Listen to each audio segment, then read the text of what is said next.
ဒီကဘာမြေပြင်ပေါ်တလွှားမဲ့သူငါများတို့ရဲ့အလှမ်းနဲ့သစ္စာကိုကွယ်ဖွေရှာမောကြတယ်တကယ်မမောပန်းစေရန်ကိုကွယ်ပြောပြမယ်ကိုထာနေဝန်းကျင်မှာကွယ်တယ်ပဲမရှိတယ်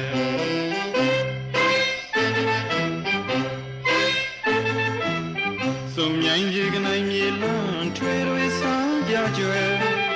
တဘာဝရဲ့လှဟန်တွေရဲ့ထုံကြည့်ပင်ပြန်တယ်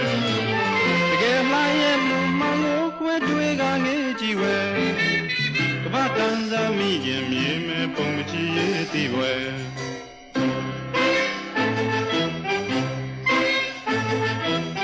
ဒီဘုံပွေကြုံလေသမျှဝဲတဘာဝတရားလာရဲ့ဘဝရဲ့သစ္စာမြည်ခိုင်မာမြဲမြတ်တွေတရင်က